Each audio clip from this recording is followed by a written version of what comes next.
Hello friends, I am Anil Aitan. आपके अपने YouTube channel Anil आइतान में आपका स्वागत है। इस वीडियो में आप समझेंगे क्वेश्चन नंबर 2 और 3 को। तो आइए सबसे पहले हम क्वेश्चन नंबर 2 को सॉल्व करते हैं।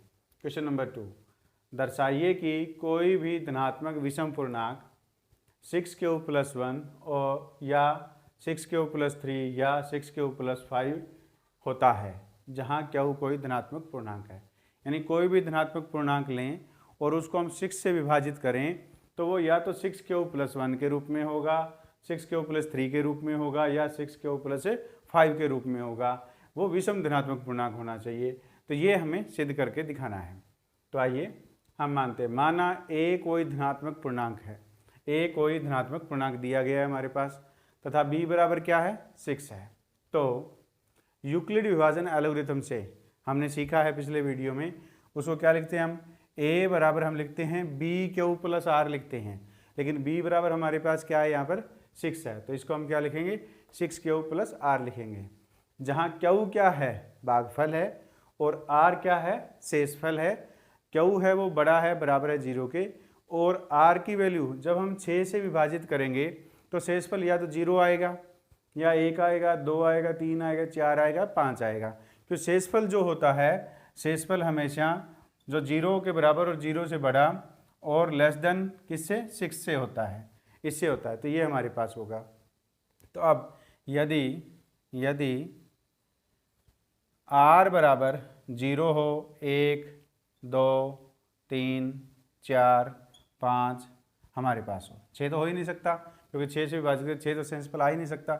ये है, तो यदि ये है तो इस प्रकार a बराबर, यदि r बराबर 0 है तो हम इसको क्या लिखेंगे, 6Q लिखेंगे, और r बराबर 1 है तो यहाँ पे 1 पुट कर देंगे तो क्या आएगा, 6Q + 1 हो जाएगा।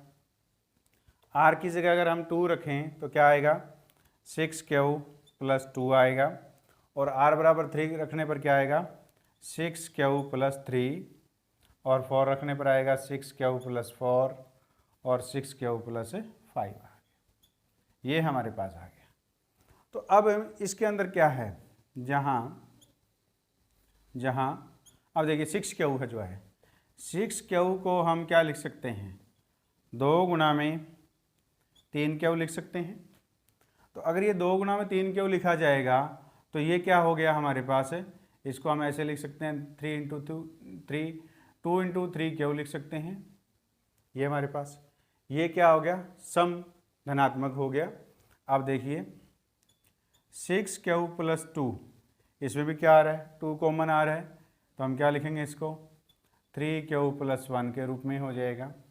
अब हम लेते हैं 6Q + 4 लेते हैं, 6Q + 4 ये लेंगे, इसमें भी क्या आ गया, 2 आ गया, तो यहाँ हमारे पास 2 कॉमन आएगा इसमें से, तो क्या हो जाएगा, 3Q + 2 हो जाएगा। ये हो गया। तो इस प्रकार 6Q + 2 और 6Q + 4 क्या है, सम धनात्मक पूर्णांक हैं, सम धनात्मक पूर्णांक हैं। ये हमारे पास क्या है, सम हो गए। तो बाकी जो बच गए हमारे पास वो क्या है, 6Q + 1, 6Q + 3, 6Q + 5, ये क्या हो गए, विषम पूर्णांक हो गए, धनात्मक विषम पूर्णांक हो गए। तो अतः कोई भी धनात्मक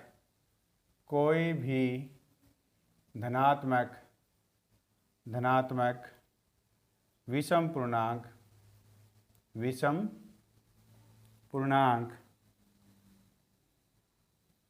पूर्णांक जो है वो किसके प्रकार का होगा, 6Q + 1 या 6Q + 2, 6Q + 3 या 6Q + 5 के प्रकार का हो सकता है।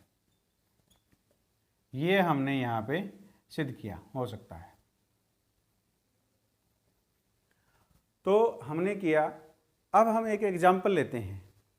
इसने क्या पूछा है कि कोई भी धनात्मक विषम पूर्णांक, हम कोई भी धनात्मक विषम पूर्णांक ले लेते हैं मान लेते हैं कि हमने 37 लिया। अब 37 को हम 6 से विभाजित करें। किससे डिवाइड करें? हम 6 से डिवाइड करें तो देखते हैं क्या आएगा। किस पे जाएगा? 6 पे जाएगा। 6 6 36, 1 आ गया। तो हम इस 6 को हम क्या लिखेंगे? 6 इंटू 37 को हम क्या लिखेंगे? 6 इंटू 6 प्लस 1। तो ये क्या हो गया? क्यू भागफल है यहाँ पे, तो ये 1 आ गया, यानी क्या 6 क्यू प्लस 1 के रूप में लिख दिया। अब अगर मान लो कोई और एग्जाम्पल लें, हम एक और एग्जाम्पल ले लेते हैं। अगर हम ले लें 57 ले लेते हैं। क्या ले लेते हैं? 57 ले लेते हैं। तो इसको हम अगर 6 से डिवाइड करें तो किस पे जाएगा? 6 नेम 6 नेम कितने होते हैं? 54, यानी 6 को 9 पे 54 आ गया। तो कितना आ गया हमारे पास? 3 आ गया। तो 57 को हम क्या लिख सकते हैं? क्या लिख सकते हैं? 6 इंटू क्यू की जगह 9 प्लस 3। तो यानी ये क्या हो गया? 6 क्यू प्लस 3 के रूप में हो गया। तो इस प्रकार किसी भी धनात्मक विषम पूर्णांक को यदि हम 6 से विभाजित करें तो वो 6 क्यू प्लस 1, 6 क्यू प्लस 3 या 6 क्यू प्लस 5 के रूप का हो सकता है। आइए अब हम क्वेश्चन नंबर 3 को हल करते हैं। क्वेश्चन नंबर 3, किसी परेड में 616 सदस्यों वाली एक सेना आर्मी की टुकड़ी को 32 सदस्यों वाले एक आर्मी बैंड के पीछे मार्च करना है। दोनों समूहों को समान संख्या वाले स्तंभों में मार्च करना है। उन स्तंभों की अधिकतम संख्या क्या है जिसमें वे मार्च कर सकते हैं? जब भी अधिकतम संख्या पूछी हो, क्या पूछी हो, किसी भी मैथमेटिकल क्वेश्चन में अधिकतम संख्या पूछी हो तो हमेशा हमें महत्तम समावर्तक यानी हाईएस्ट कॉमन फैक्टर निकालना होता है, HCF निकालना होता है। और यदि न्यूनतम संख्या पूछी हो तो लीस्ट कॉमन मल्टीप्लायर यानी लघुत्तम समावर्तक निकालना होता है। तो यहाँ क्या है? अधिकतम संख्या पूछी है तो हमें इन दोनों को क्या निकालना है? HCF निकालना है। तो क्या लिखेंगे? स्तंभों की अधिकतम संख्या, स्तंभों की अधिकतम संख्या किसके बराबर होगी? संख्या वो बराबर होगी हमारे पास HCF होगा किसका? इन दोनों संख्याओं का, 616 और 32। तो 616 और 32 इनका हमने HCF निकालना है। तो यहाँ पे हम देखते हैं कि कौन सी संख्या बड़ी है। तो 616 जो है वो बड़ी है किससे? 32 से, यानी 616 ग्रेटर देन 32। तो हम मान लेते हैं, माना बड़ी संख्या को हम क्या मानते हैं? A मानते हैं। तो A बराबर हमारे पास 616 और B बराबर कितना है? 32 है। ये हमने मान लिया। अब हम यूक्लिड विभाजन एल्गोरिथम के प्रयोग से इसको हल करते हैं। यूक्लिड विभाजन एल्गोरिथम से तो क्या होता है? जो हम A होता है, बड़ी जो संख्या होती है उसको हम कैसे लिखते हैं? A बराबर BQ प्लस R लिखते हैं। अब हम जो ये बड़ी संख्या है 616 और छोटी संख्या B क्या है? 32, यानी 616 को हमने 32 से विभाजित करना है। तो हम यहाँ करते हैं, 616 को हमने विभाजित करना है किससे? 32 से। किस पे जाएगा ये? 1 पे जाएगा 32। तो ये कितना आ जाएगा हमारे पास? 9, 11 में से 2 गए 9, 5 में से 3 गए 2 और हमने उतारा 6। अब ये किस पे जाएगा? 9 पे जाएगा। तो 9 दूनी 18, 9 30 27 और 1 28। तो ये हमारे पास 16, 16 में से 8 गए 8, यहाँ भी 8, 8 में से 8 गए 0, 2 में से 2 गए 0। तो हम इसको 616 को इस प्रकार, 616 को हम लिखेंगे 32 गुना में जो भागफल है यानी क्वोशिएंट है वो कितना है? 19 और रिमाइंडर यानी जो शेषफल है वो कितना हो गया? 8। ये विधि हमने तब तक अप्लाई करनी है जब हमारे पास जब तक R 0 ना आ जाए। जब R 0 आ जाएगा उसमें जो भाजक होगा यानी बी की जगह जो आएगा वही इन दोनों संख्याओं का HCF होगा। तो आइए अब हम इसको आगे हल करते हैं। ये जो 32 है वो यहाँ पे आ जाएगा और ये अब 8 से हम 32 को विभाजित करेंगे, किस पे जाएगा, 4 पे जाएगा और ये शेषफल कितना आ गया, 0 आ गया। तो आइए अब हम 32 को लिखेंगे। 32 को क्या लिखेंगे, 8 गुणा में 4 प्लस 0।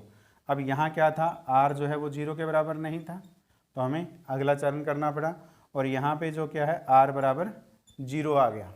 r बराबर क्या आ गया, 0 आ गया।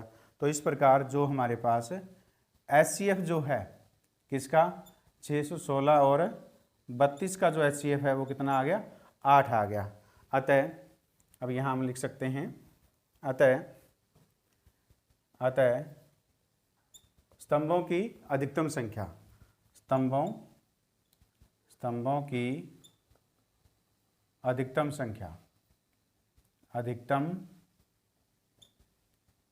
संख्या कितनी आई है हमारे पास, जो इन दोनों संख्याओं का HCF आया, कितना आया, 8। तो इस प्रकार ये हमारे पास क्वेश्चन 3 का हल है। उम्मीद है ये क्वेश्चन आपको समझ में आए हैं। यदि ये समझ में आए तो इस वीडियो को लाइक कीजिए, अपने दोस्तों के साथ शेयर कीजिए और आपके अपने YouTube चैनल अनिल आइतान को सब्सक्राइब कीजिए।